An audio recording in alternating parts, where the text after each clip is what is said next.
This is the Alpha Human Podcast, and I am your host, Lawrence Rosenberg.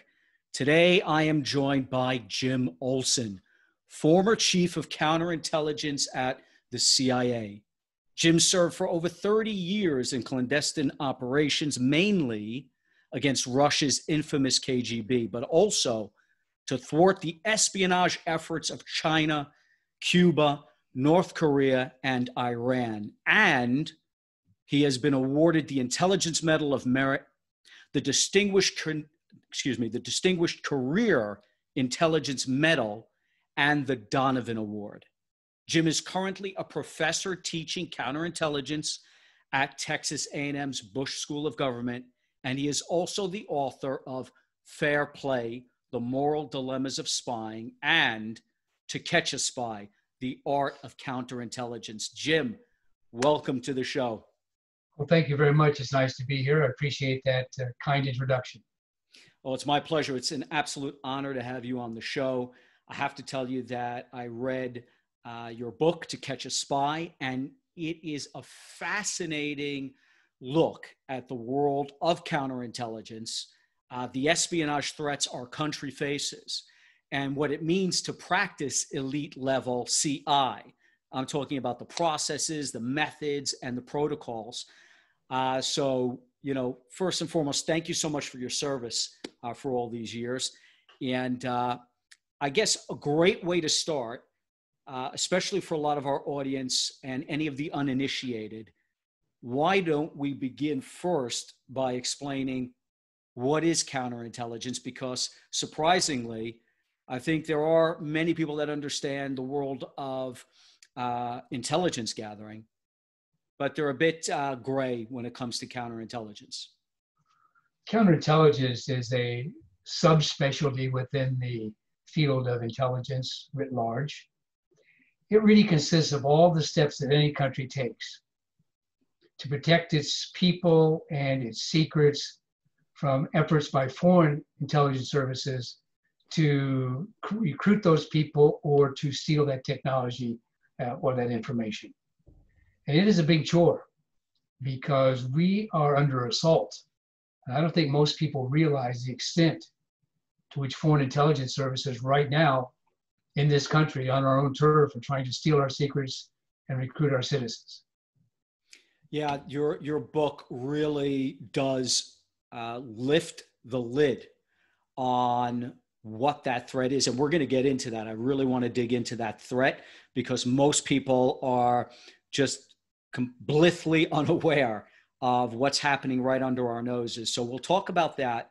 But I think maybe to start, now that we understand, okay, this is what counterintelligence is, let's have a look at your journey. It'd be great to know a little bit about you and your journey and your career and your rise to becoming the Chief of Counterintelligence. I think one of only 7, if I remember correctly, at the CIA.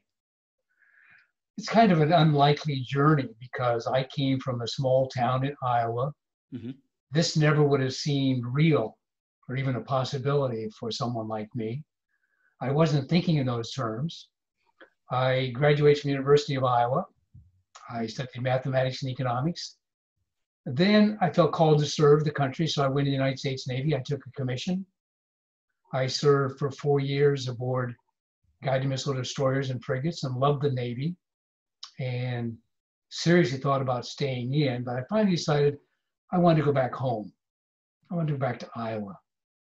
I left the Navy. I applied for law school at the University of Iowa, was accepted. And that was my dream at the time, Lawrence. I wanted to practice what I thought was an honorable profession in a small county seat town in Iowa, serve my community, who knows, even run for local office. But that wasn't meant to be. And after I was starting my senior year in law school, I was approached out of the blue. I had not applied. I got a telephone call, a very mysterious call. Mr. Olson, we think we have a career opportunity that might be of interest to you. So that was the start of secret trips to Washington, interviews, considerable testing of various things, background investigation, polygraphs, medical exams, eventually culminating in an offer to serve in what we call the clandestine service, the undercover espionage and covert action arm of the CIA. And I was so intrigued by that. I still, though, remember when I accepted the offer, I was saying to myself, okay, Jim, you're going to do this. It really sounds interesting, but just for a couple of years. And then after 2 or 3 years, you are going back to Iowa, okay, pursuing that original career you had in a small town law practice. Well, it didn't work out that way. And it didn't take long to realize that this was where I belonged. This was what I was meant to do, to serve our country in the intelligence community. And I don't regret it at all. It was a fantastic career. What year was it? When did you enter the CIA? 1970. Okay. So I also understand from the book that you actually were, well, I guess two very well-respected agencies were vying for your talents at the time, not just the CIA, but the FBI. I understand you were kind of being looked at by both, and you actually made the decision, and it was looking good at the FBI. They wanted you, but you turned them down and decided not to proceed and go with the CIA. Why was that? I was in my last year of law school. I was running out of money. I needed a job. And I did have these simultaneous application proceedings underway with the FBI and the CIA. I was attracted by both organizations. They're both wonderful ways to serve our country. I called the FBI contact I had, said, listen, I don't want to put you under any pressure at all. I'm not doing that, but I'm getting a little bit nervous here and I need a job. Can you kind of give me an idea of where my application stands? And he said, Jim, it's looking real good at the FBI. Everything seems to be on track, but there's no problem. In the course of the background investigation, we discovered that you had a simultaneous application with the CIA. I said, that's right. Mm-hmm. He said, well, our policy is that we will not process any applicant who has a pending application with the CIA. Those were bad years between the CIA and the FBI. Mm-hmm. J. Edgar Hoover, James Angleton didn't trust each other. I thought that that was pretty narrow. We're both serving the same country, the same government. Mm-hmm. I thought that that was actually ridiculous. And so I took a real chance and said, I will not submit my withdrawal to the CIA. I think that's an unreasonable request. And that meant that I would be withdrawing from my application to the FBI. The real risk was that the CIA wouldn't come through and I'd be left high and dry. I'd be practicing law in Clinton, Iowa today if that had happened. But fortunately, the CIA did come through and finalized the offer. Fabulous. I came this close to being an FBI special agent, and I'm sure it would have been a very rewarding career. Yeah, I'm sure you would have risen, somehow found your way to the top of counterintelligence at the FBI. I don't know about that. You know? Well, so a question, when it comes to becoming a candidate for the CIA, I understand these days that that you apply online, you put an application, and I also understand that the CIA they're in the top 10 of all applications for a job for those graduating university. They're in the top 10 with the Fortune 50, right? CIA is in there. But what I also understand from the past, like in your case, that individuals are tapped up from time to time. Does that still go on today, or does everyone just essentially apply and they go through a process that way? We still have spotters around the country who are very helpful for us in flagging particularly strong candidates, and we can, in some cases, make an unsolicited approach to those people. We always protect the identity of the spotter. I don't know who my spotter was. I've got some suspects on the faculty of the College of Law at the University of Iowa. Today, I don't know. We protect their identities for obvious reasons. Of course, Today, it is a different application process. And you're right that today you don't exist in our system until you have an electronic identity. So everybody has to go through that initial portal. Now, if you've got people who are endorsing your candidacy up front, and that's made a matter of record, that's helpful, but everybody has to submit an electronic application. And you're right, we do get a lot of applications, but it is still a very realistic goal to serve our country in the CIA or some other agency in the intelligence community because the need is so great. And find young people, I think, should look at this career path because it's extremely rewarding and vitally important to the country's security that our best young men and women step forward to do this kind of work. Our school at the Bush School has been very successful in placing its graduates into the intelligence community, not solely in the CIA, although we had success there, but also across the board through the intelligence community. So speaking of the Bush School, so upon leaving service with the CIA, I understand you were meant to actually go elsewhere and teach. Yes. But I understand you got tapped up once again, this time by none other than President Bush himself, Senior, as I understand it, requested that you join Texas A&M and that you help develop the curriculum there for counterintelligence. Is that the case? That's right. When President Bush, 41, the father, decided to put his presidential library and museum at Texas A&M, he wanted to have a school of government with his name on it as part of that complex. From the beginning, since he was such a strong advocate of the CIA and the intelligence community in general, he wanted to make certain that intelligence was part of the curriculum of this new school of government.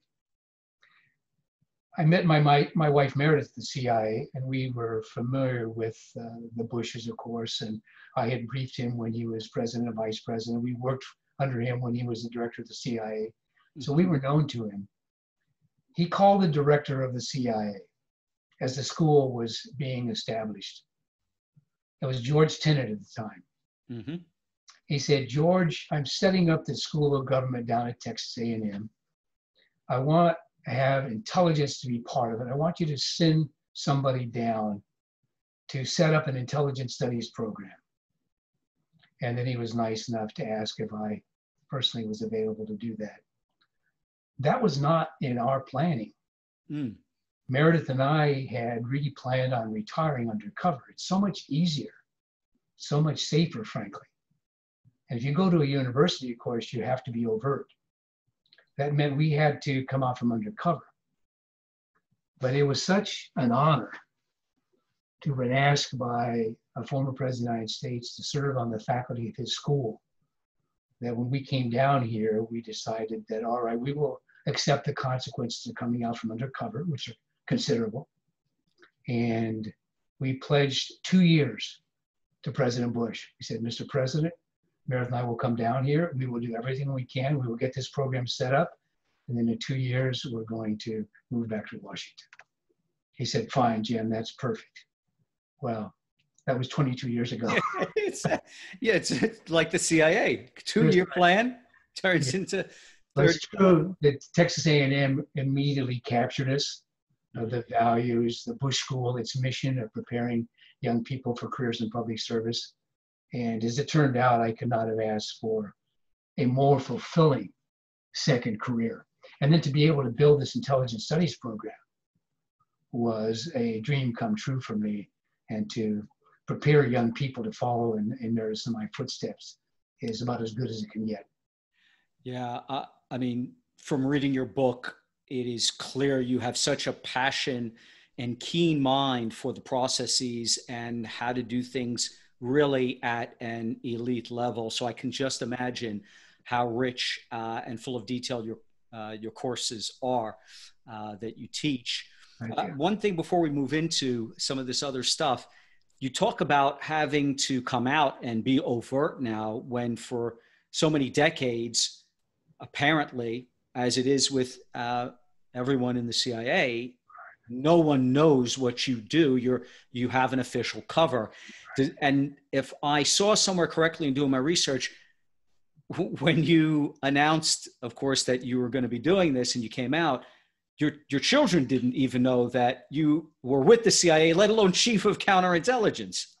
Is that the case? That's the case. Our parents did not know, our children did not know, none of our friends knew. And you can imagine what a shock it was to all those people after 31 years for us to have to come clean.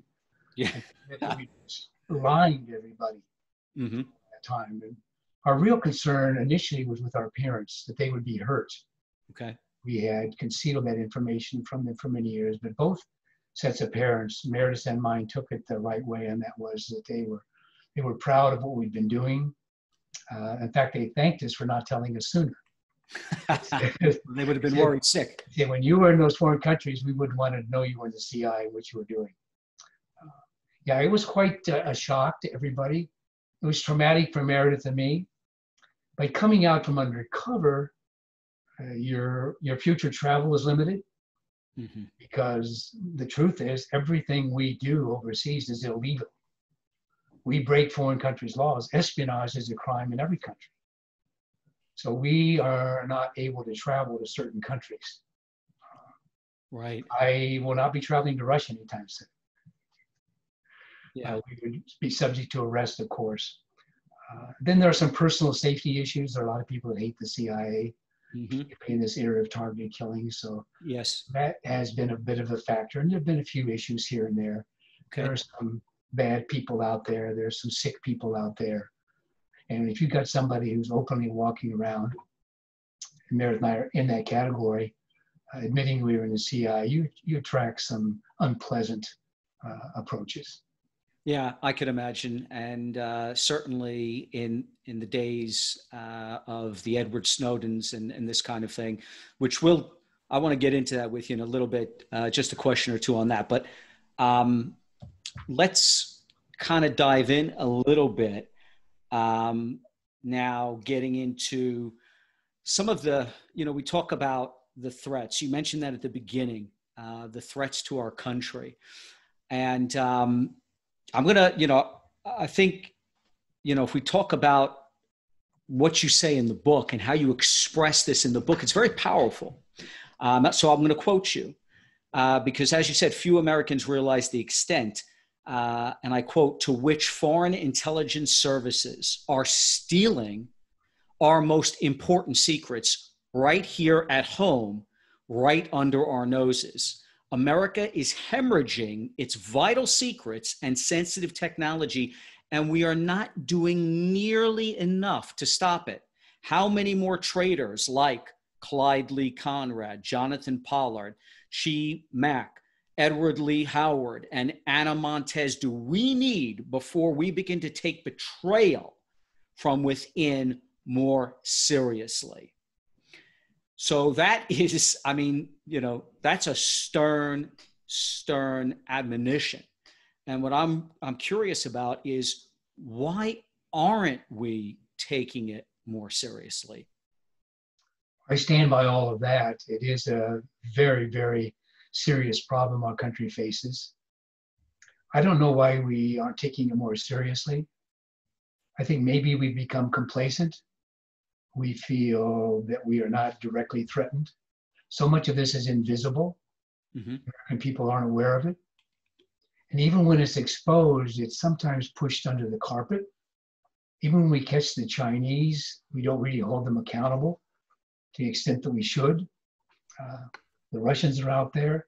I think people kind of have the attitude that this is just the way life is here. Everybody spies on everybody else. Let's just accept that is our new reality. I don't accept that as a new reality. And it's intensifying. The pace, the level of espionage against the United States is accelerating. What the Chinese are doing alone is several magnitudes greater than what we've ever encountered before. The Chinese are assaulting the United States through espionage, through covert action, through cyber. It's unprecedented, and it is unacceptable. And my book is a call to arms, a wake-up call, I hope, that we need to do more. We need to take this more seriously. The technology we're losing is undermining our market shares, our jobs, our competitive advantage around the world in all these technologies in which we excel. It's costing us billions and billions of dollars a year, not to mention the effect it has on our national security. I cannot think of a single Chinese weapon system that I've seen in the last 10, 15 years that is not based entirely or primarily on stolen US technology. That is amazing. The Chinese, like many other countries, including some of our friends, have discovered that stealing the world's leaders' technology, the United States technology, is a lot faster and cheaper than doing your own R&D. And that's what's happening, particularly from China. I do not know a single counterintelligence expert in any Western country who will say anything different. If you ask them, what is the number one counterintelligence threat that your country faces, the answer is always the same: China, China, China. If I could start my career all over again, Lawrence, and I would love to, I'd do everything I could to get into the China program at the CIA, to learn Mandarin, and become a China counterintelligence expert, because that's the future. That's where the threat lies. It's, you describe it as being staggering. And when I read what you said there about the Chinese being in a class all by themselves in terms of espionage and covert action and cyber capabilities, how you describe the enormity of the Chinese espionage effort. And the fact that, as you say, military experts agree that there is no significant Chinese weapon system that is not based on, as you say, stolen US technology. So this is, and you say it's getting worse. Yes. Right? You said it's accelerating and it's getting worse. Yes. How can you describe how it's actually getting worse? Specifically with regard to China? Yes. Well, for one thing, cyber has been a game changer. Okay. And as I'm sure you know, the Chinese have these information warfare centers all around China. And their task is to hack into US databases in the high-tech community, in the government, in the natural laboratories, in our research universities, anywhere where research development is being done that is better than what the Chinese are doing. And they are voracious. It's not just military secrets. That's not military technology. Anything that relates to the industrial technology, anything that has to do with improved agricultural methods, medical secrets, industrial secrets, they go after it all. Anything to enhance the Chinese economy, the industry. Of course, military applications are number one, but by no means do they overlook all these other avenues. The other thing that we see that increases the threat is that the Chinese intelligence services are becoming more brazen, more aggressive. It used to be that they pretty much limited their recruitment efforts against Americans to Chinese Americans. They would play the ethnic card. Okay. And they would hope to find Chinese Americans who had a cultural affinity still with China, okay, who spoke the language, who were proud of what China's accomplished, maybe who still had family living on the mainland. They would approach them through that mechanism, trying to draw them into a relationship with Mother China. And they would cast it in any different ways they could, but they would play on that ethnicity. Lately, they have not limited themselves to that. And they have expanded their targeting community to non-ethnic Chinese. I mean, just look at people like Glenn Duffy Shriver, or Candace Claiborne, or Kevin Mallory, or Ron Hansen. These are not ethnic Chinese. but they have done grave damage. Now, on the ethnic side, they have big success in simply appealing to the loyalty of these people, residual loyalty for China. Mm-hmm. On the non-ethnic side, it's always money. And I don't want this word to get out too widely, but they pay well. They pay big bucks. Well, again, if you're comparing, so, in terms of, because, it's interesting how you go into the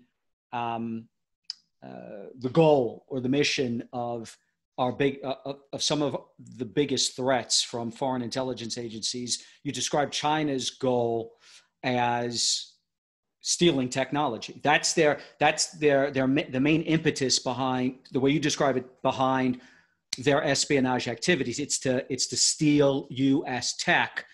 And I guess, as you said, when you're comparing R&D budgets versus what they have to pay to turn someone into a spy for them, it's night and day as far as the return on investment, correct? It's a bargain. It's a bargain. We're talking about research that's worth millions, if not billions of dollars. It's across the board. You've seen recently that the Chinese were caught trying to get into databases to steal COVID-19 virus research being done in the United States. Even in my home state of Iowa, the Chinese were caught stealing hybrid corn seed technology. Wow. Because what we had developed in Iowa would increase the yields in China considerably if they could get their hands on that protected proprietary technology. It's massive. It's pervasive. So given the threat China poses, especially to our technology assets and to private technology companies in the US, I was curious about this. I'm not sure you go into it in the book, but to your knowledge, do the American technology companies, the top technology companies in America, and I'm not talking about the defense contractors, right? So I'm not talking about Lockheed and Raytheon, which I could imagine would have this, but do those that are maybe on the fine line between dual use technology that could be military or private sector, do those companies employ a counterintelligence department within their organizations? They usually have a security component, but counterintelligence specifically is relatively rare. That would be reserved for the government contractors, the national laboratories, places like that. Okay. The level of awareness is low in the corporate community. Wow. And they are eager for markets. They are eager for sales. Right. Chinese are very skilled at manipulating that desire for profits on the part of American companies, gradually to get the technology, the research away from them. It starts out on an unclassified basis, but before long, to continue doing business with China, to continue to have these lucrative contracts, they are under considerable pressure to give more, to reveal more, to set up joint laboratories, to set up research centers, to accept positions as consultants. It's insidious. Wow. But it's a very, very calculated process that they use. And unfortunately, too many American companies have succumbed to that, or individuals within those companies have succumbed to that. Yeah, we see a lot of that. So you described the big three intelligence agents, threats by intelligence agencies to the United States. You described China as by far number one. Yes. Next on the list is Russia. Yes. And you differentiate the very interesting difference in their mission and goals versus the mission of the Chinese. The Russians don't seem to be too bothered by trying to steal our technology. They actually have a different mission in mind. Can you describe that for our audience? I think that's an excellent question, because I do see a distinction in the motivation for spying from China as opposed to the motivation from Russia. For China, it is pure self-interest. It's to develop their economy and their industry and their military. It's not personal. Right. It's not even ideological. It's business. But for the Russians, it's different. For the Russians, it is personal. It's spiteful. Vladimir Putin is obsessed with America. Mm. And he feels a lot of malice toward America for whatever reason. So what he is doing is completely different. His motivation is to harm America. And he loves sticking at the United States every chance he gets. I first became aware of Vladimir Putin when he was a lieutenant colonel with the KGB in East Germany. Okay. We were tracking him. We knew already what he was way back then. We knew he was a ruthless killer. We knew he was a man with no scruples whatsoever. And I personally consider him even more dangerous today than he was back then. Now, the Russians' level of espionage in the United States, as a result, is as high or higher than it ever was during the Cold War. They're coming after our military secrets, our political secrets primarily, arms control secrets, that kind of thing. They will steal technology also if they can get their hands in it. Mm-hmm. But it is not the number one objective. And it has a completely different animus toward us than I saw in the Chinese. Yeah, to quote you in the book, you describe their objectives as to harass, to discredit, to disrupt, yes, to deceive, yes, and to weaken. Also, yeah, sorry, go ahead. Yeah, to weaken. Yeah, that's their objective. They think that through this covert action, these subtle things that they do, they can somehow weaken our political process, mm-hmm. weaken our commitment to our country, loyalty. They want to undermine the rationale that our people should feel towards supporting our country. So this is the personal vendetta of an old KGB spy. It is an ideological battle. Right. And of course, much like yourself, there are cold warriors still within Putin, right? Being one of them. He worked with the, I think he cut his teeth with the East German Stasi, mm-hmm. If I understand correctly. Started there. Right. So there are a lot of cold warriors still in power over there that certainly feel the sting of America bringing down the wall in Germany, ending communism, defeating the Soviet bear. We're still their superpower rival. They are competing with us in various arenas around the country, in Syria, Iran, Iraq, all through the Middle East. They have not gone away, and we take them very seriously. Mm. We would be very naive to think that the Russian espionage infrastructure has ever gone away or has changed its colors. It has not. Most of the people that rolled over into the new FSB and the SFR were old KGB people. You know, it wasn't like Eastern Europe, where the communists were all thrown out under the new democratic governments. In Russia, they stayed. And their attitudes toward the United States are very much colored by that even today. Interesting.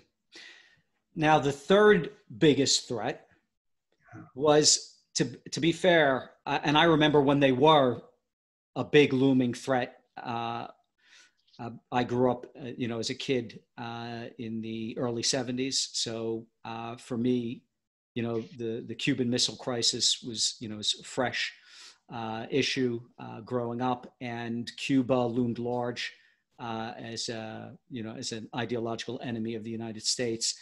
But today, to think and to know, and for all these years, again, not knowing this, but the third biggest threat has been Cuba.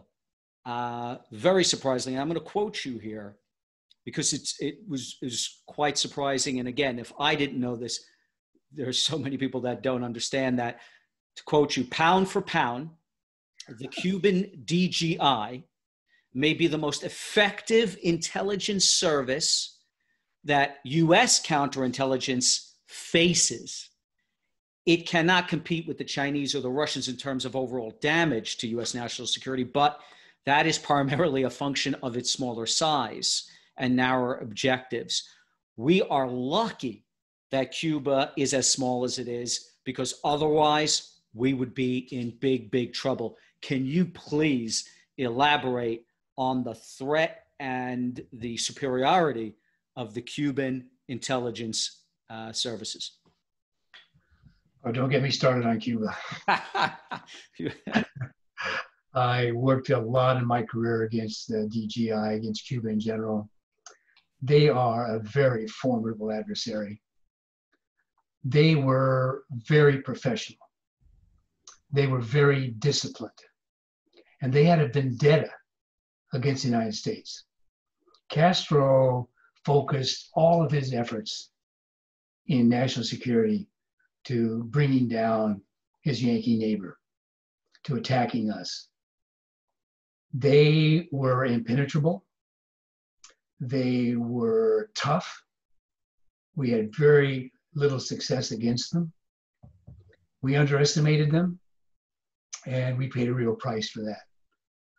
I stand by my ranking of the Cubans as the number 1 intelligence, or number 3 intelligence threat to the United States today. When Castro died in 2016, my great hope, and the hope of a lot of intelligence professionals, was that the system would crumble, would fall apart the way Eastern Europe did, and that the door would be open. We get access to former DGI officers who were scurrying around looking for retirement security, or be getting access to their archives. People would be selling us documents, and we would get a good inside look finally at what the Cubans had been doing to us since the early 1960s under Castro. That didn't happen. Miguel Diaz-Canel is as hardline, as Stalinist a communist as Fidel ever was. Wow. He's holding it together.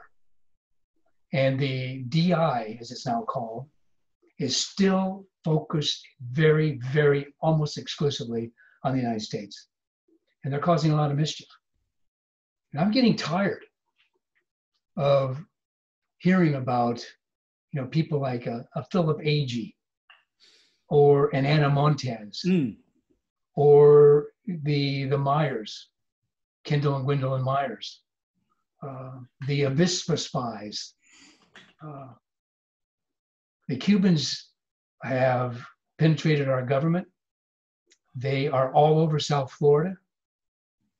If you go to South Florida today and you know where to tune in on a shortwave dial, you can hear this sultry female Cuban voice reading off numbers. And that is the DI communicating with its agents and its illegals in the United States of America.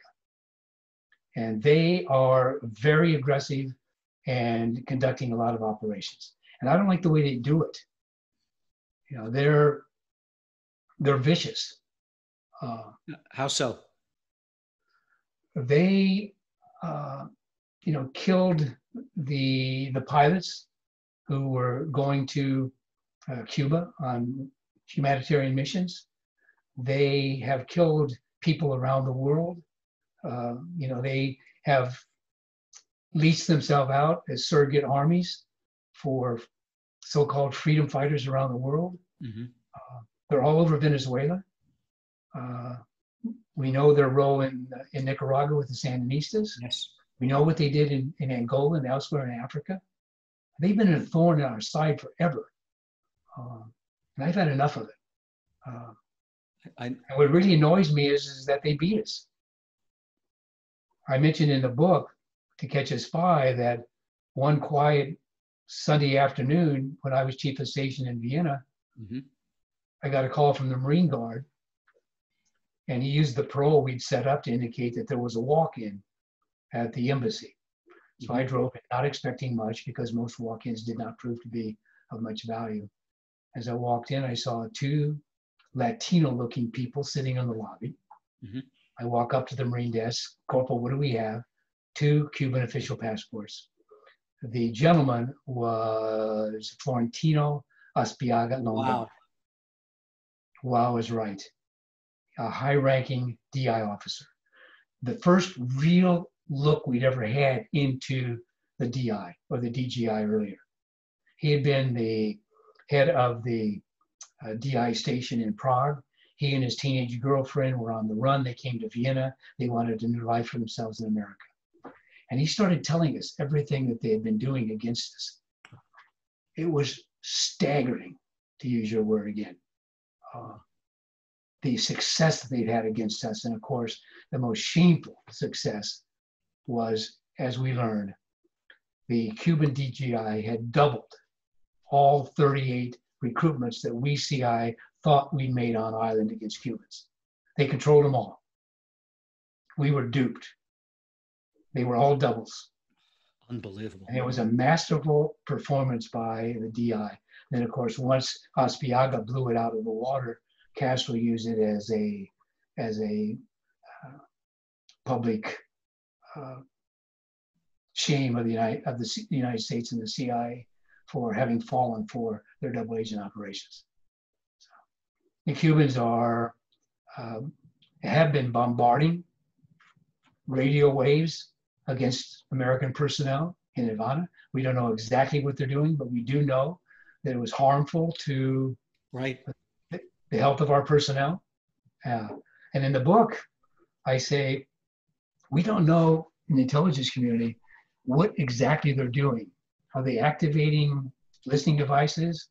Are they trying to mask some of their own devices? Mm-hmm. What are they doing?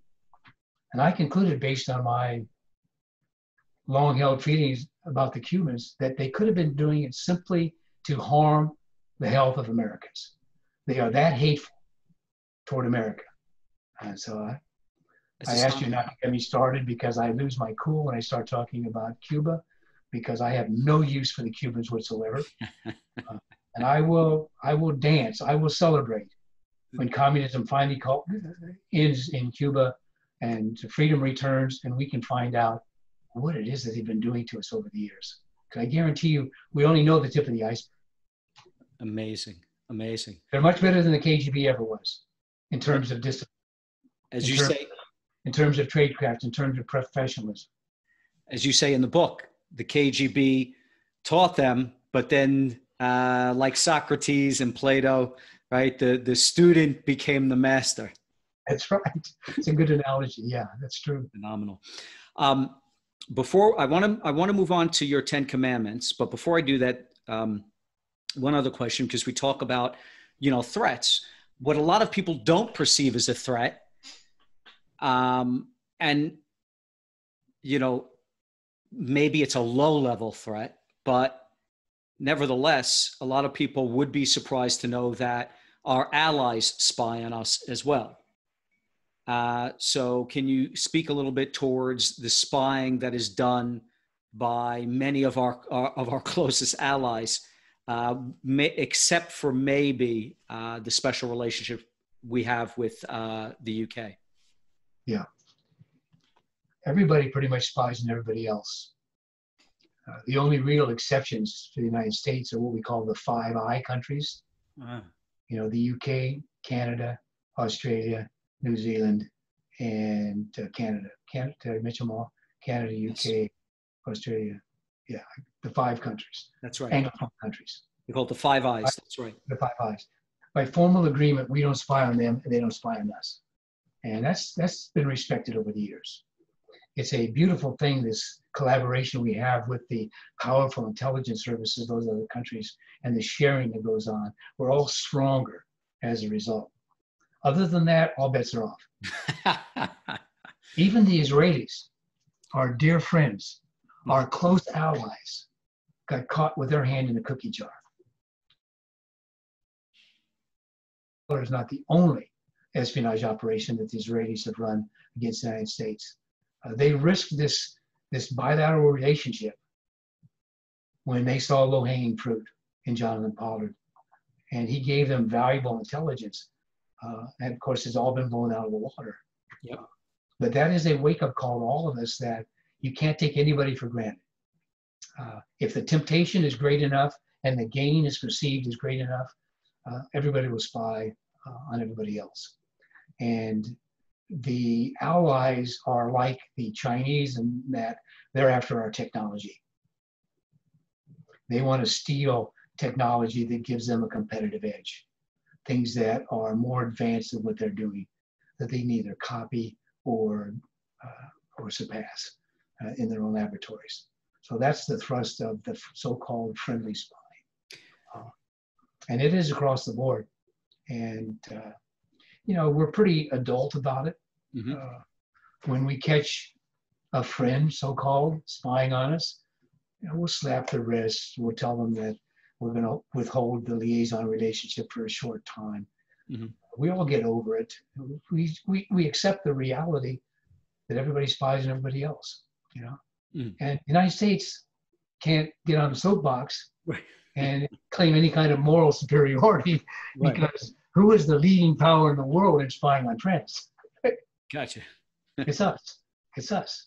Okay.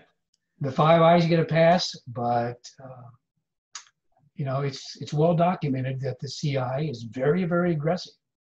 That was one of the most damaging revelations of Snowden, the extent to which we were spying on friends, including the Germans and the French, and they had apoplectic fits as a result. Mm-hmm. Their hands aren't clean either.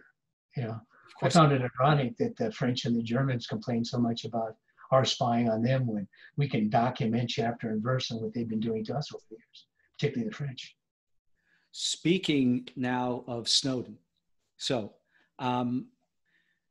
many in the media view Snowden as a hero or as some kind of counterculture icon, or they view him as someone who they view him as a whistleblower who identified the fact that we were not only spying on our allies, which put that aside, but were, especially where the NSA was concerned, supposedly, allegedly, spying on American citizens. And this is what, what is part of his narrative, and why so many look upon him favorably. What we don't often get perspective on, which I would like to do now with you, is, speak to the truth of who Snowden is and what he did to this country from a patriot's perspective and also from an intelligence agency's perspective. Snowden's a traitor. I have contempt for Edward Snowden. He did grave damage to our country's security. He had no right to do what he did. He violated his oath. I don't care what his motives were. He had other channels to express his dissent from what the country was doing, what the government was doing. Mm-hmm. I don't think it's a coincidence when he's on the run. Where did he go first? To China, where he was drained of everything that he had. Mm-hmm. And where is he now? In Russia, protected by our archenemy, Vladimir Putin. No, I have no use for people who hold Snowden up as some kind of a heroic whistleblower who did a valuable service to the American people. What he did do to the American people was to harm our national security, harm our intelligence capabilities. He gave up sources and methods. He really complicated our lives. I don't think it's an exaggeration. I've heard this point made by people on active duty now, that the information that he provided cost American lives. People who were out there on the front lines collecting intelligence were put at risk because of the revelations that Snowden made. I hope he rots over there. If he ever came back to the United States, I would assume that he would be prosecuted to the full extent of the law. When Manning was pardoned, I'll tell you, there was a ripple of real concern that ran through the entire intelligence community. Right. Is Snowden next? Will he be pardoned? And thank goodness he wasn't, because what he did was despicable. Have I made my feelings about Snowden sufficiently clear? Contempt. I think he's actually beneath contempt. Powerful words, but I think they need to be heard, because we so often get a far different narrative about who this individual is. So thank you for that. So let's talk about your 10 commandments for counterintelligence. So what I'll do is I'll mention them. We'll go down one by one, and I'd love to get your synopsis on what each one means. Of course, I'll do that. Powerful stuff. So let's start with the first commandment. So the first commandment is be offensive. So that's a great way to kick things off. Be offensive. So let's look at that. What does that mean? I think it's probably the greatest of my commandments, and I shouldn't take any particular pride. These are just the results of my experience over the years doing counterintelligence. Mm-hmm. Some pointers that I would like to make available to anybody who's interested. Be offensive means that counterintelligence cannot be passive and defensive. We can't just hunker down behind our fences and keep our information safe in our safes and our databases protected by passwords and all that. We lose on that basis. The only successful counterintelligence long run has to take the action to them. And when I say be offensive, I mean counterintelligence that goes after our adversaries, attacks them. I want the word to get out, Lawrence, that U.S. counterintelligence is effective, it's motivated, and is highly aggressive. The first tenet of offensive counterintelligence is the most important counterintelligence there is penetration. We have got to penetrate foreign intelligence services. For every American spying against us, there are foreign intelligence officers who know the identity of that person. We've got to find them. We've got to recruit them. We've got to find inducements that convince them that it's worth their while to give those names to us. The truth is, in counterintelligence, that very few American spies have been caught over the years without a source inside the sponsoring foreign intelligence service. We need to do a better job of recruiting those people. We call that hanging out the shingle. Okay. We should spread the word far and wide that American counterintelligence is open for business and has deep pockets. And if you're concerned about your financial security, we have a solution. Just give us those names. And I want us to see a lot more aggressive job of doing that. I think there should be special bonuses for CIA case officers or FBI special agents who recruit foreign intelligence officers. We need to go get them, and we need to push a lot harder. The second prong of offensive counterintelligence, this is one I go into great detail. Yes. In Get the Spy, because I believe in it so strongly. That's double agent operations. We need to be flooding the Chinese and the Russians, the Cubans, other hostile intelligence services with double agents. We need to make them gun shy. We need to make them stop and think that the next American they recruit may be controlled.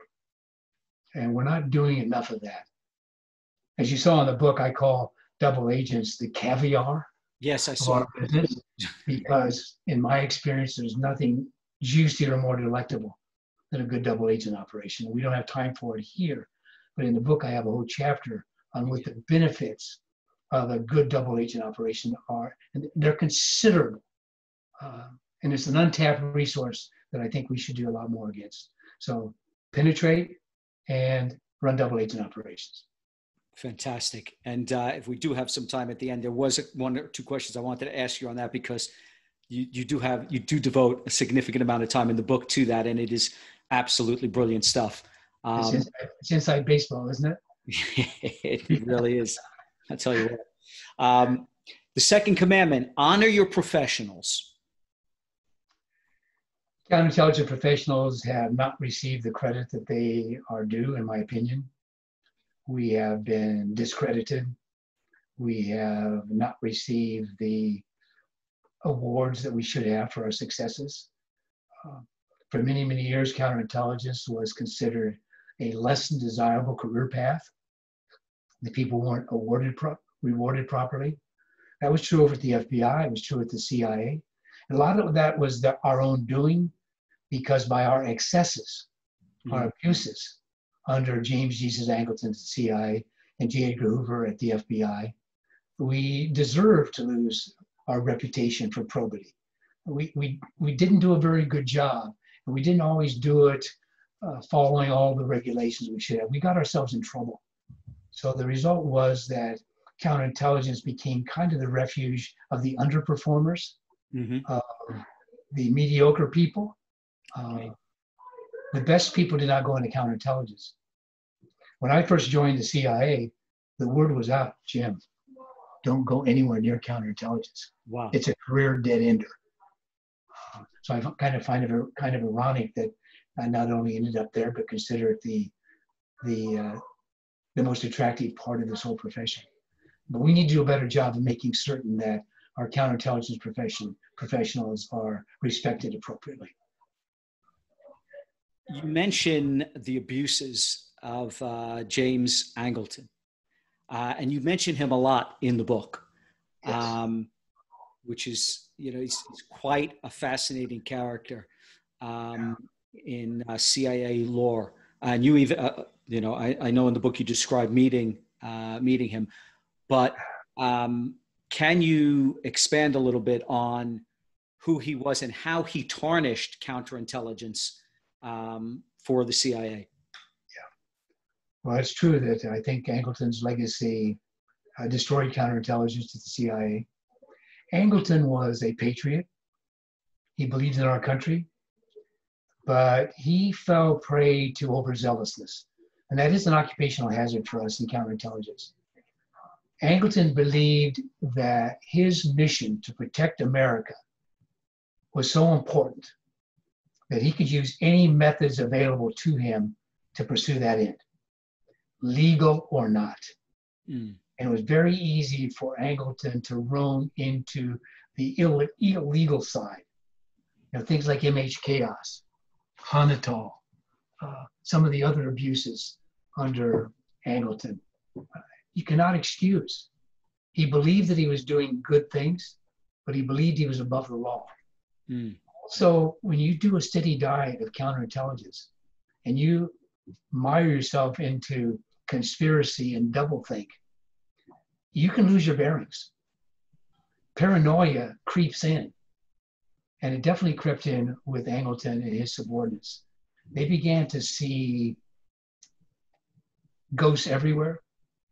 The Russians were 10 feet tall. They are everywhere. Our country is penetrated, and it really colored their judgment. And the end result was he did a real disservice by discrediting counterintelligence as a real, sensible profession. And he also ruined our Russian operations program for the 20 years that he was in power, because he believed that the Russians were so good that every Russian was controlled.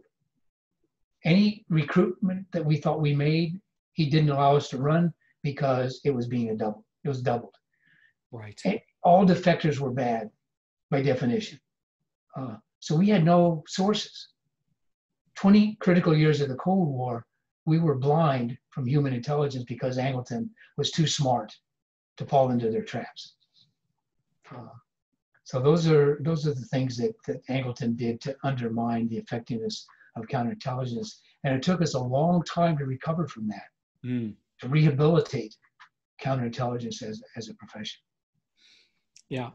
And clearly a lot of people are not aware of Angleton, the Angleton era, and what you guys went through to restore integrity and credibility to counterintelligence. So kudos on being able to, to come out of that and, really be perceived as an elite service again within. It was important to do that. Yeah. Our country needs a good, strong counterintelligence. So then we got the third commandment. I love this one. Own the street. That's right. What's own the street about? It's about surveillance. Good counterintelligence requires us to have the ability to go onto the street and to surveil suspects, foreign intelligence officers, to have them take us to their operations. But if we go on the street, we have to be better than anybody else who's there. Poor surveillance is worse than no surveillance at all. Consequences of getting made, if you have an amateur team out there, can be considerable. The subject can flee if he or she detects that there's surveillance out there. A foreign intelligence officer, particularly an illegal, will go to ground if they see surveillance. Surveillance is exceedingly difficult. It is really hard to do. It's not for amateurs. And we need to make certain that when we go out there, we literally own the street, that we control everything in the environment. And unfortunately, in the past, we've not been very good at that. We've relied on kind of pickup teams. Everybody gets a little bit of surveillance training. Surveillance is so specialized.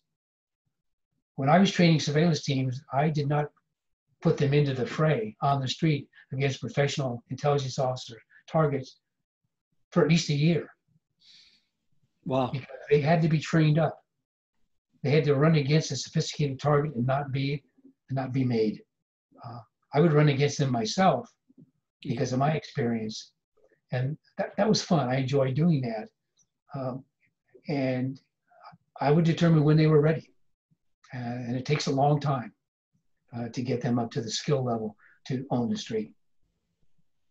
The FBI does a really good job in the United States, but they invest a lot of time and resources into preparing their people and giving them the equipment that they need to do a good job. They're world class. But over the years, CI surveillance on the street, military surveillance on the street, and even some FBI surveillance on the street was not up to the task. We needed to fix that. Own the street. Okay, excellent. And then we have the fourth commandment, know your history. I don't care what your profession is. It seems to me that you have a personal and professional obligation to know your literature. And I'm frankly shocked when I talk to young counterintelligence officers today and realize how little they know about the history of counterintelligence and the significant cases that have occurred. How can you learn from these past cases unless you know what mistakes were made, what was done well, how you can duplicate what was done well and avoid the pitfalls of the past? And a lot of that, knowing your history, requires you to do it on your own time, at home. You should be doing your professional reading. I think one of the most helpful, I hope valuable parts of my book is an appendix at the end, where I give 25 capsule reviews of counterintelligence books that had an impact on me, personally and professional. And I recommend it to current professionals in the field, but also anybody who might be interested in coming into this field as a counterintelligence professional. There's good literature out there, but people have not read it. They don't know these cases. You ask a young counterintelligence professional today, well, where do you stand on the Golitsyn-Nosenko controversy? And too often you get a blank stare. Wow. Do you think Yurchenko was bona fide? Blank stare. Or no really significant professional insight into it because they have not taken the trouble to know their history. That's got to be a professional responsibility that everyone takes on. Now, is that taught at the Bush School? Is that part of the curriculum? Is there a history of counterintelligence course? Oh, you bet, Lawrence. Woo. You know, and when our graduates go into the workplace, they tell me over and over again that all the instructors, all their colleagues are blown away by how well prepared our people are. And that, of course, is music to my ears because that's our mission in our intelligence studies program. When they leave our program, they are good to go. They know their history and they know their methodology. They know the principles of good counterintelligence. So they're ready to go. Amazing, amazing. Yeah, I'll tell you what, if I had to do it all over again, I'd be seeing you at the Bush School. Yeah, come on down. Come on down. So we got the fifth commandment.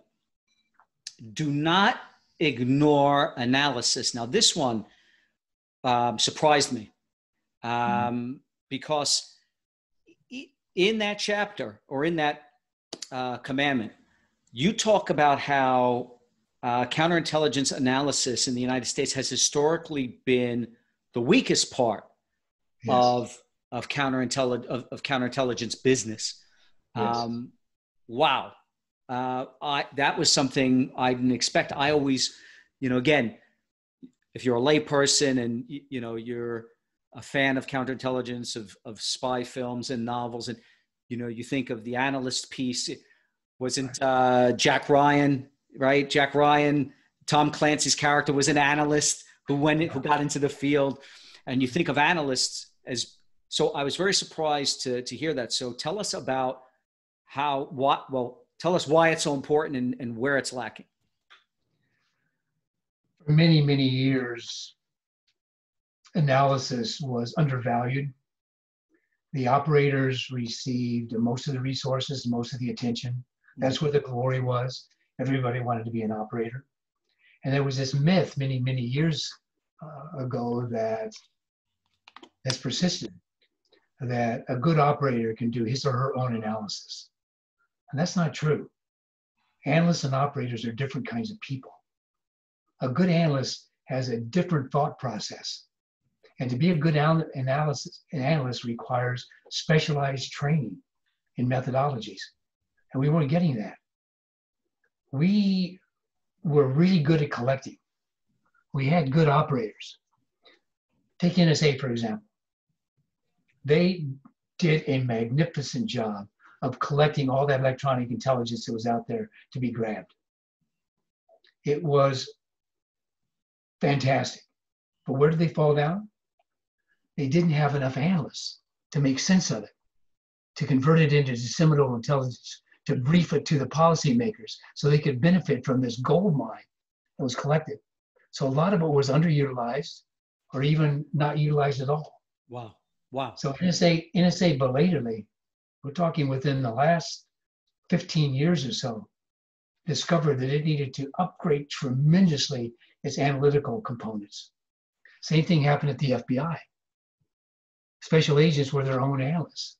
They did not have an analytical career path that really was very attractive. They've corrected that. And now you can be very successful as an analyst at the FBI. The CIA, I think, has been better, but I also felt that we did not give analysts their full due. And we need to do a better job of training them in that specialized, arcane skill of taking a lot of data and extracting the nuggets that are valuable for our policymakers. I am happy to say that I think most of that has been corrected now. Okay. In the military as well, they have improved their analytical capabilities. So I think now we have the kind of the rough parity between analysis and operations that I think is the healthiest. Analysis is power. A good analyst going through surveillance data or signals intercepts or intelligence reports or open source targeting information can turn up some amazing things that we operators would miss. Bob Gates was a career analyst. He had a very successful career, needless to say. But Bob and I are different kind of people. We think differently. He's got skills that I don't have, and I think I have some operational aptitudes that he probably didn't have to the same degree.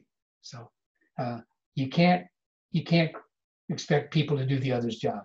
They're too separate. They're too different. So yeah, do not ignore analysis. I'm such a huge believer in that. And if you see the motto within our logo, of the Alpha Human podcast, you can see victory through insight, right? Does that mean analysis? Victory through insight. You have to have that insight. Data, information is, just a potluck soup. Unless you dig in and develop actionable intelligence and insights, it's worthless. I love people like you because I consider you're more thoughtful, more cerebral. You write better, you brief better, you analyze better, and it is an absolutely indispensable part of the process. Okay, so powerful. Do not ignore analysis. Great stuff. Great stuff. Okay, sixth commandment: do not be parochial. Right. What's that about? What that's about is that for many years we were our own worst enemy by not cooperating with other agencies. We were very possessive of what we were collecting. We didn't even always trust our colleagues in other agencies. The FBI, CIA lack of trust that I talked about that reigned for far too many years is a good example of that. Mm-hmm. There is a tendency to kind of denigrate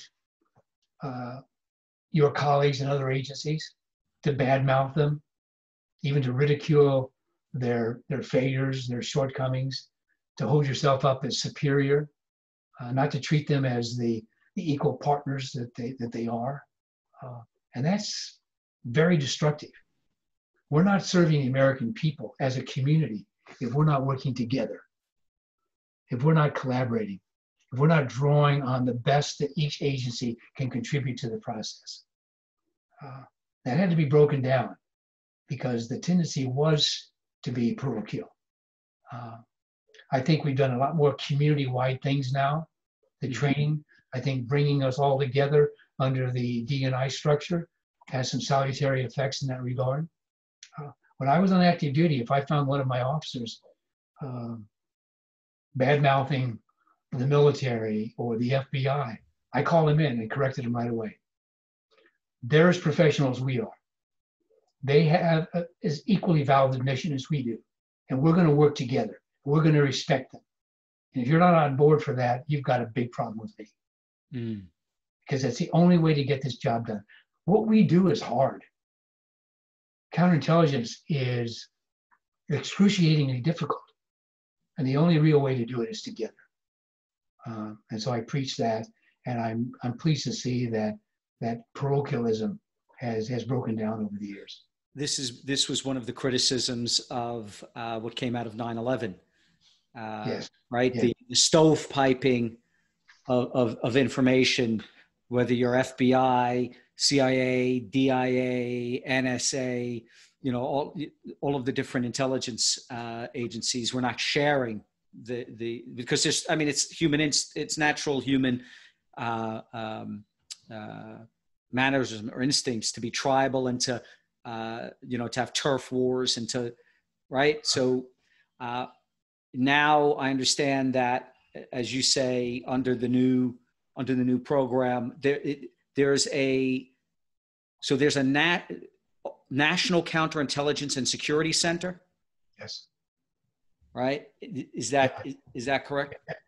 And that's interagency. That is the trend to bring smart people from these various agencies together against a common objective.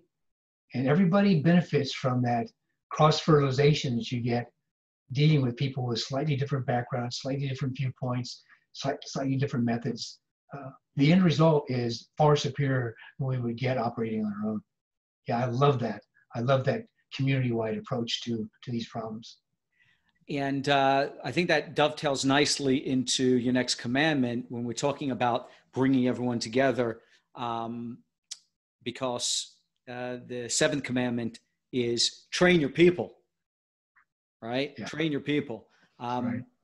And, I think from your perspective, what we do is so vitally important for the security and welfare of this country that we need to have the best possible performance from our people that we can get.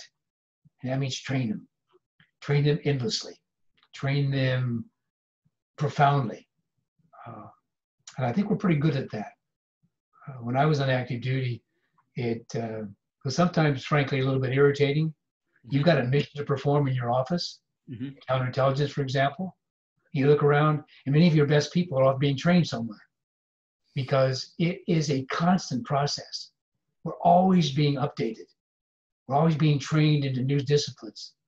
And I think that's one of the best things that we in the intelligence community do. We invest in our people, and we benefit from that greatly. I mean, there are some Neanderthals out there who think that if you go off for training, you're going off the line, you're on a boondoggle, you're not going to really learn much that you didn't know already. But that's not true. Good training is essential, and it's constant all throughout your career. Even our senior people should be going off for refresher training in various fields.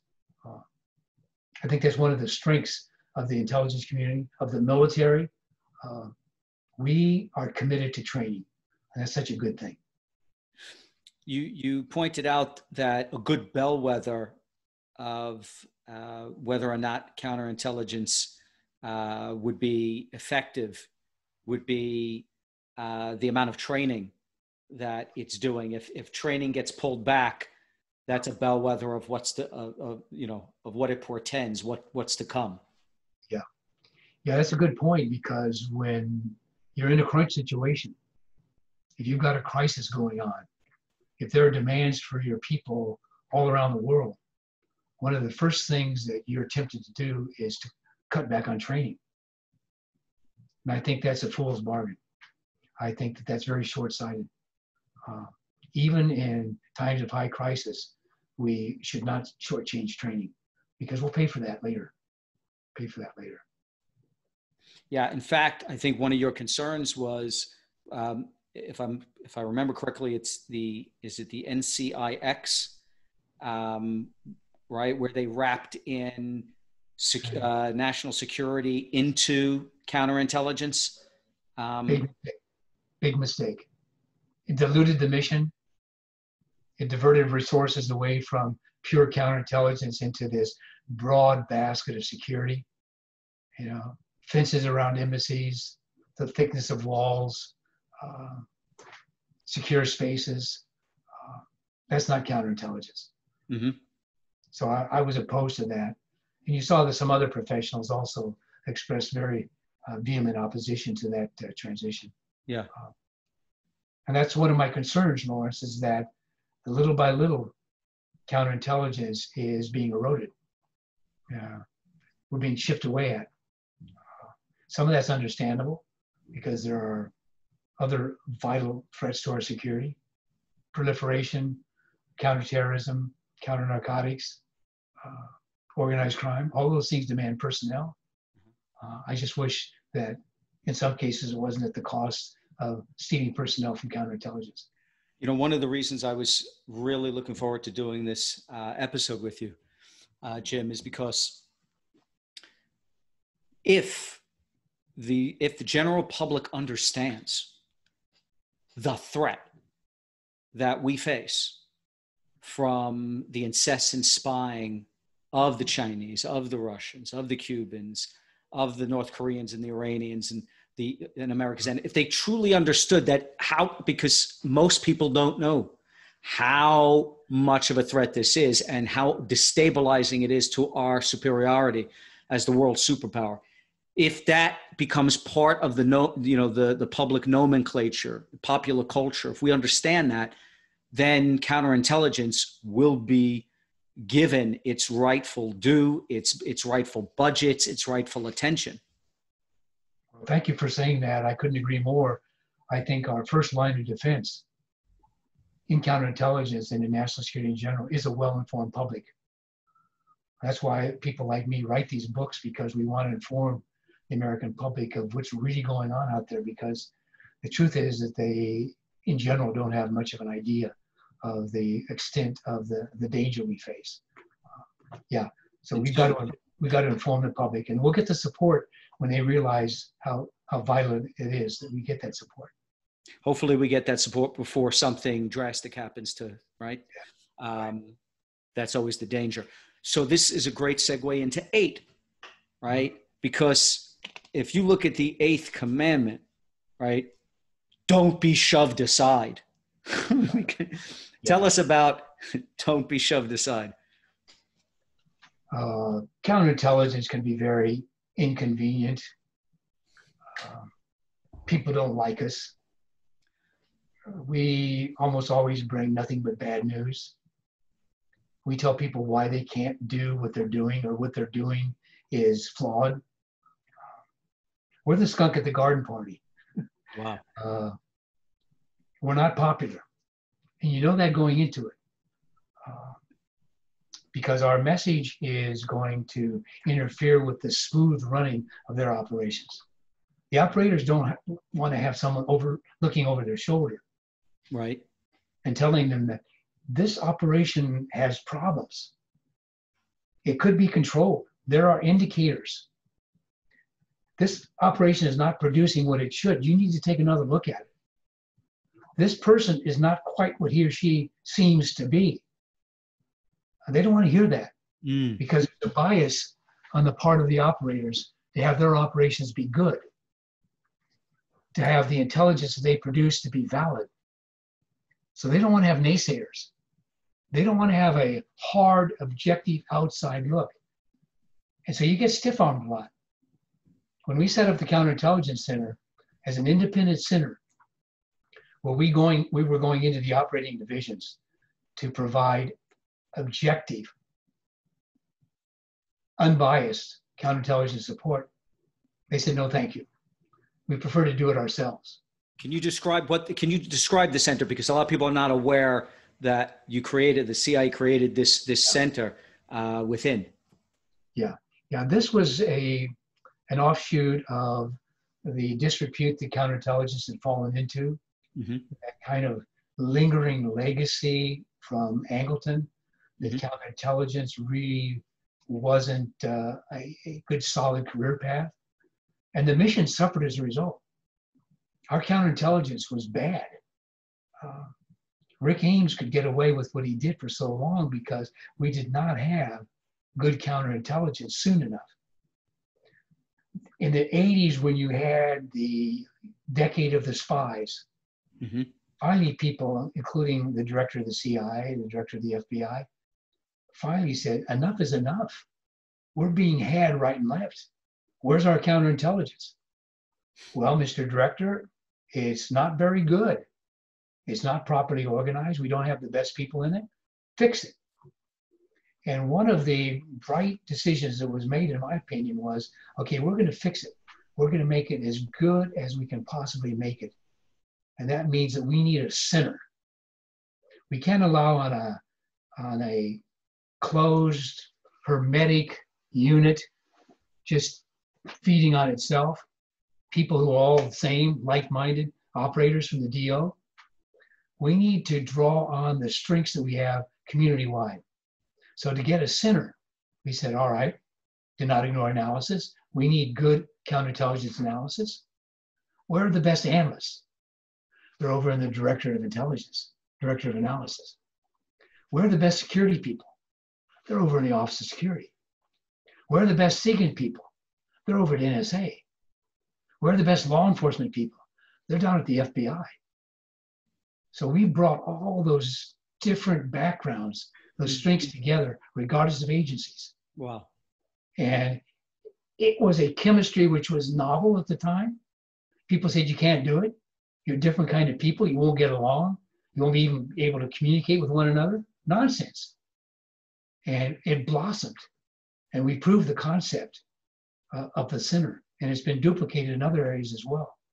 So we are much stronger by bringing all those different talents together from the various organizations within the agency. So the Counterintelligence Center is a conglomerate of a lot of different backgrounds and a lot of different strengths.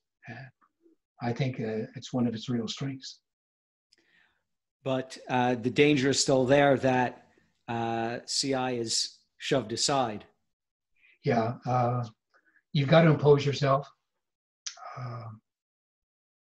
It's kind of a reflex reaction by a lot of policymakers and operators don't want to hear it. You people are paranoid. You're seeing ghosts everywhere. You're people that see problems even when problems don't exist. Mm-hmm. Our job is to dig and to look into nooks and crannies that other people aren't looking into. And we find things.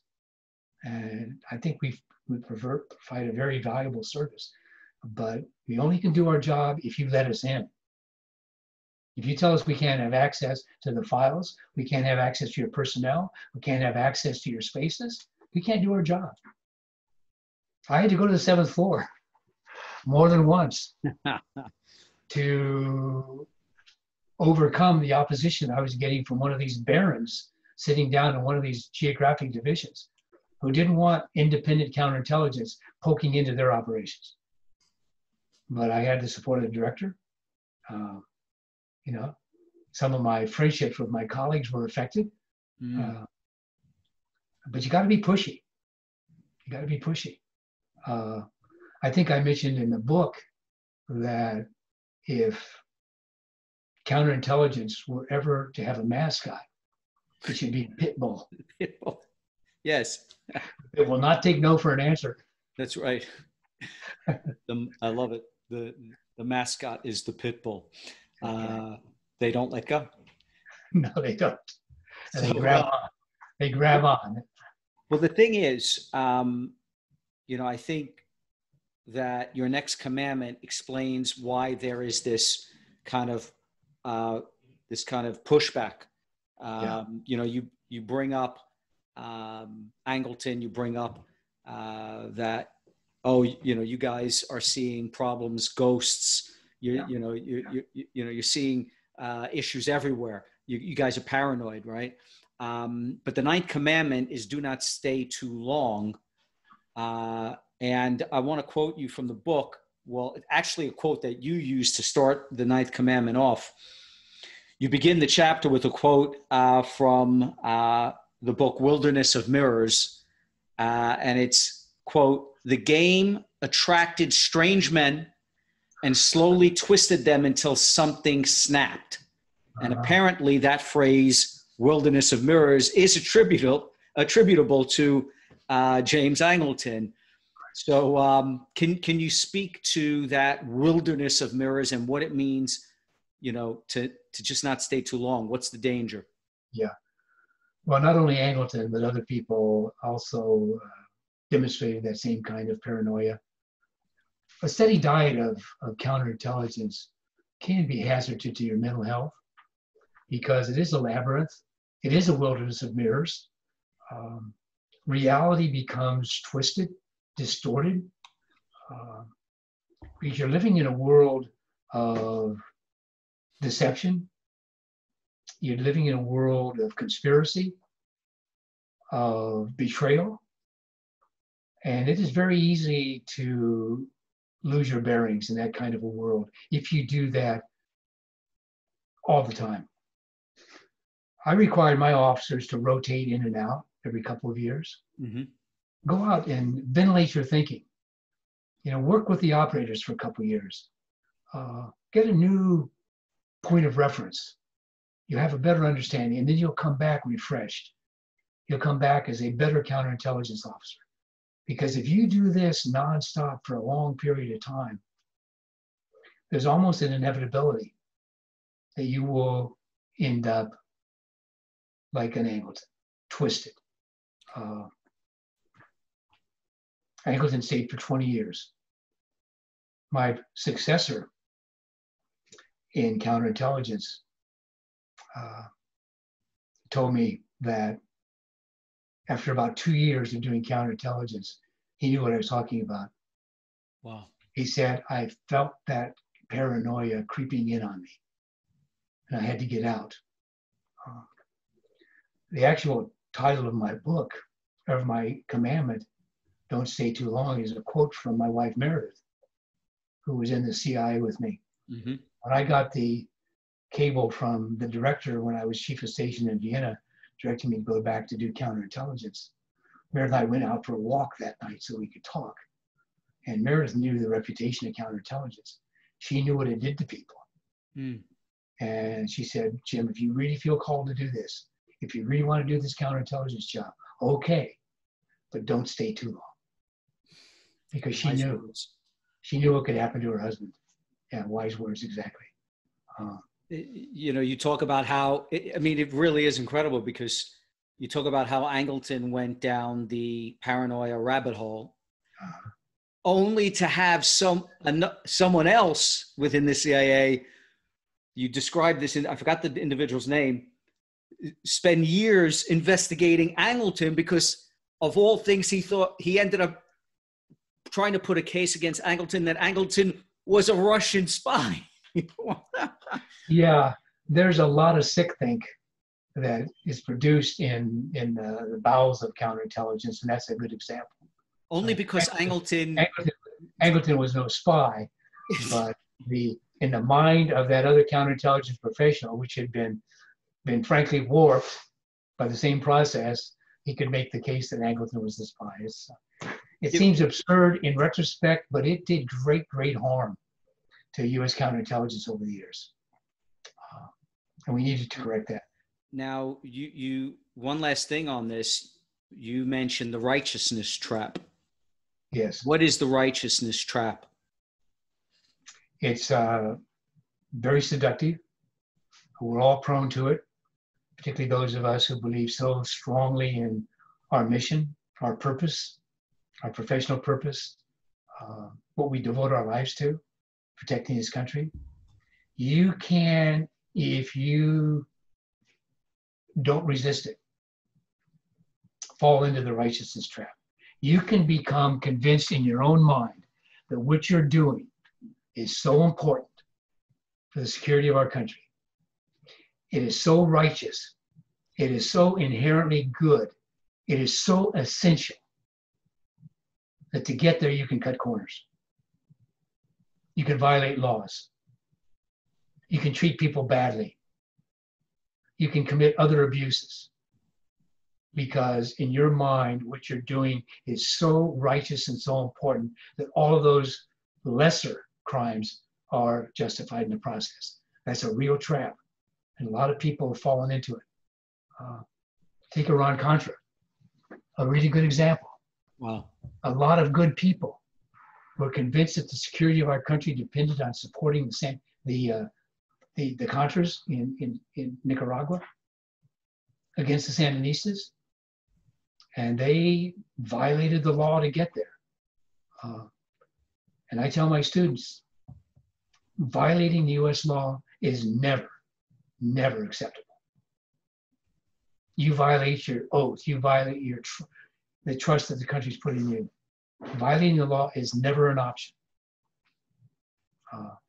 Where are we if we allow lawlessness to creep into our intelligence community, our law enforcement community? It's antithetical to everything we believe in, I think, as a people.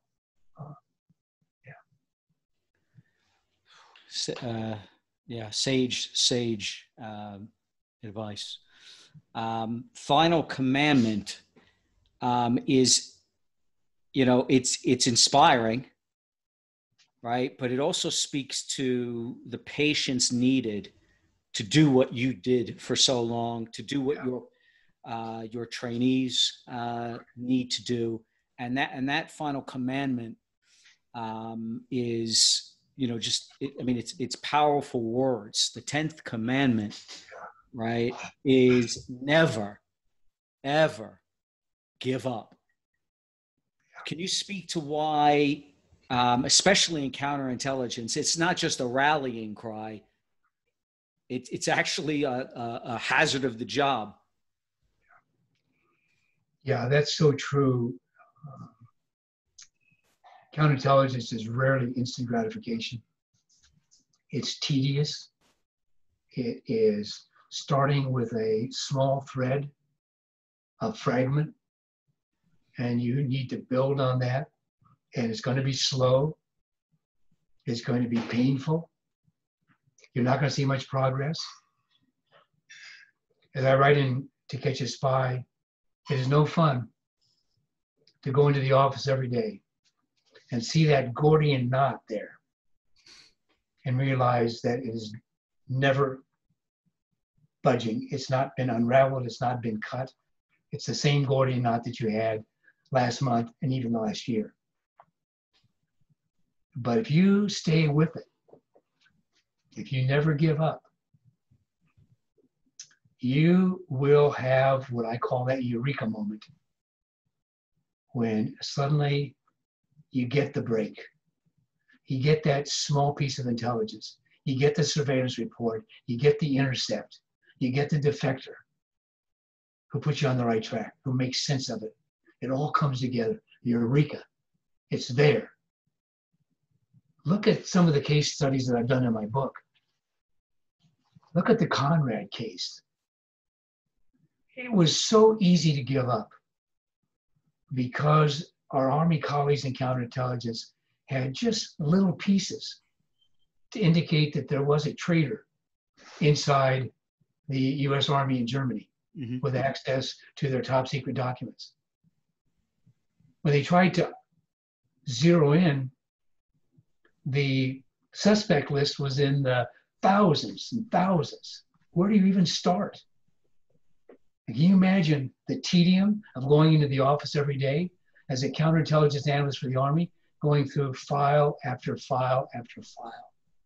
And every day when you get done, your assistants bring in another stack to work on the next day. And you don't even know for sure what you're looking for, except that you've got to hope that you can find something. And of course they did. It took us 9 years to get Rick Ames. Yeah. What was it, 14 years to get Ana Montes? It's very tempting to say, this is too hard. I can't do it. It's not going anywhere. I'm wasting my time. But that's what our adversaries want. They want us to give up. And shame on us if we do, because patience pays off. Perseverance pays off. Now, there'll be some nuts that you're never able to crack, but with good discipline and that attitude, I'm never going to give up. I don't know of a single counterintelligence expert who even has giving up in his vocabulary or her vocabulary. We don't do it. Wow. And we will get there. And when we do, I can't even begin to describe the exhilaration that you feel of identifying an American traitor, of bringing an American traitor to justice. It makes it all worthwhile. You know, it's indescribable. It's why we do what we do. The psychic rewards of a counterintelligence career make it, I believe, the choices of all subspecialties. I wish I could do it all over again. I know. In your book, you know, you said during this podcast, you wish you could you long to enter the battle once again, but I can't, Lawrence. But I can do the next best thing. And that's to train the next generation, to teach.